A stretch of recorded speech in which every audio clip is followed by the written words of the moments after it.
EVM machine है, जिस EVM machine के बल पर यह जो सरकार है हमारे वोटों की लूट कर रही है।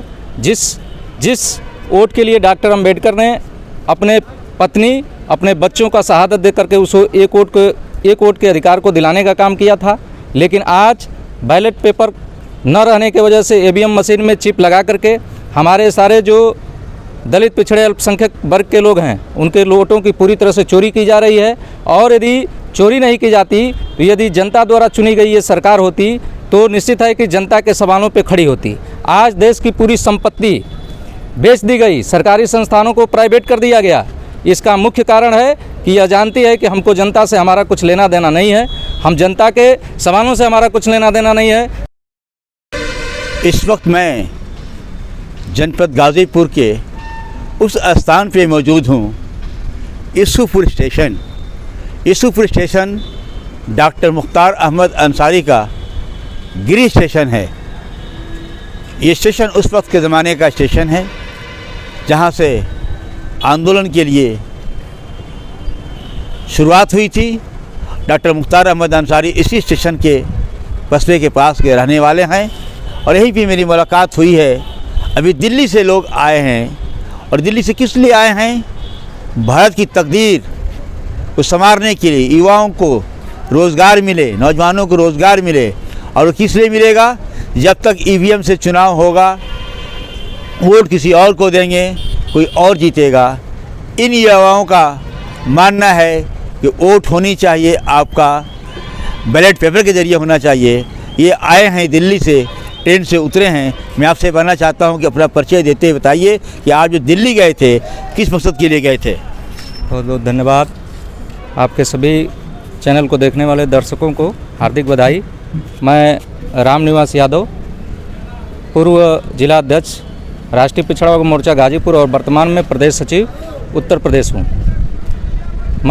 हम लोग अभी भारत मोर्चा के राष्ट्रीय अध्यक्ष बामन मेश्राम के नेतृत्व में जो ईवीएम मशीन है, जिस ईवीएम मशीन के बल पर यह जो सरकार है हमारे वोटों की लूट कर रही है। जिस वोट के लिए डॉक्टर अंबेडकर ने अपने पत्नी अपने बच्चों का शहादत दे करके उसको एक वोट के अधिकार को दिलाने का काम किया था, लेकिन आज बैलेट पेपर न रहने की वजह से ईवीएम मशीन में चिप लगा करके हमारे सारे जो दलित पिछड़े अल्पसंख्यक वर्ग के लोग हैं उनके वोटों की पूरी तरह से चोरी की जा रही है। और यदि चोरी नहीं की जाती तो यदि जनता द्वारा चुनी गई ये सरकार होती तो निश्चित है कि जनता के सवालों पे खड़ी होती। आज देश की पूरी संपत्ति बेच दी गई, सरकारी संस्थानों को प्राइवेट कर दिया गया। इसका मुख्य कारण है कि यह जानती है कि हमको जनता से हमारा कुछ लेना देना नहीं है, हम जनता के सवालों से हमारा कुछ लेना देना नहीं है। जनता से हमको चुनाव नहीं जीतना है, जीतना है ईवीएम मशीन से।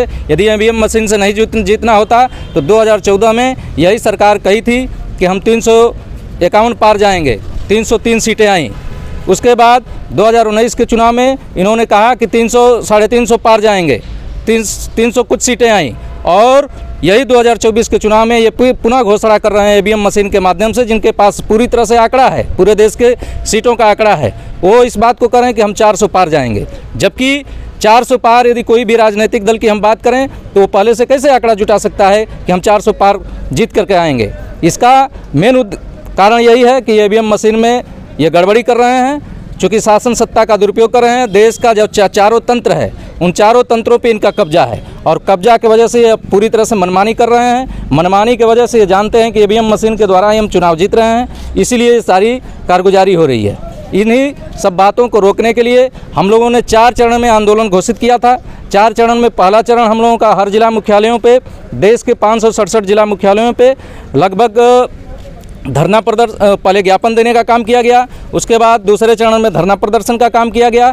तीसरे चरण में रैली प्रदर्शन का कार्यक्रम किया गया और चौथे चरण में हम लोगों ने 31 जनवरी को चुनाव आयोग कार्यालय को घेरने के लिए वहां पर इकट्ठे हुए थे। लगभग लाखों लोगों की भीड़ थी, लाखों लोग उपस्थित थे और शासन प्रशासन के लोगों ने, चूँकि हम लोगों को जंतर मंतर पे कैद कर दिया, धारा 144 लागू होने के बाद लाखों लोग भीड़ हम लोग जुटा करके आंदोलन किए। और सरकार से यह पूरी मांग है, सरकार से यह गुजारिश है, यदि इन तमाम मांगों को, चूँकि हमारा जो संगठन है वह 3 फरवरी तक का समय दिया है 3 फरवरी के बाद यदि बात नहीं मानी जाती है तो इससे अभी तो हम लोग संवैधानिक तरीके से लड़ रहे हैं, इसके बाद असंवैधानिक तरीका भी हम लोग अपना सकते हैं।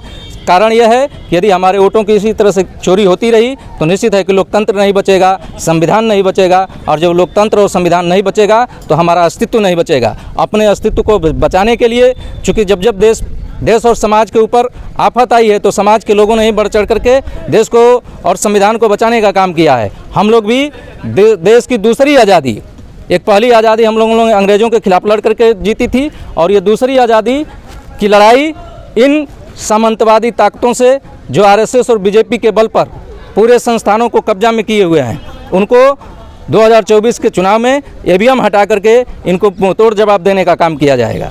ईवीएम से जरा चुनाव जो हो रहा है तो उसमें क्या गड़बड़ी हो रही है जा रहा है? आप कल्पना करिए सर, ईवीएम का यदि इतिहास आपको जानना है, चूँकि समय लंबा लगेगा।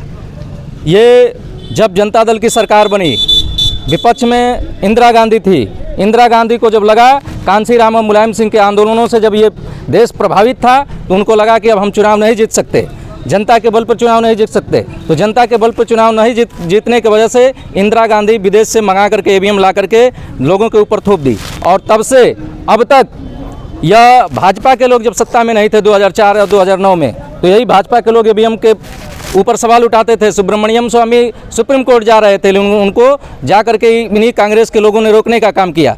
कांग्रेस हो चाहे भाजपा हो, दोनों एक सांपनाथ है, एक नागनाथ है, दोनों में कोई अंतर नहीं है। ये अपने में घोल मटोल कर करके हमारे देश की जो बहुजन आबादी है, जिसको हम दलित पिछड़ा अल्पसंख्यक कहते हैं, उसको गुलाम बनाना चाहते हैं। इतिहास बहुत लंबा है इसका, यदि हम इस पर बहस करेंगे तो आपका ज़्यादा समय लगेगा। लेकिन उसके बाद 2009 के बाद यही भाजपा के लोग और कांग्रेस के लोगों ने समझौता करके कहा कि 10 साल तुम सरकार चलाओ, 10 साल हम चलाएंगे। आज इनका 10 साल पूरा होने जा रहा है और पुनः कांग्रेस इंडिया गठबंधन का हिस्सा है। इंडिया गठबंधन का हिस्सा बनाने का मेन मकसद है जाति जनगणना करवाना। यदि जाति जनगणना नहीं करवाती है, यदि हमारे मुद्दों से भटकती है, तो उसको भी हम लोग ख़त्म करने का काम करेंगे।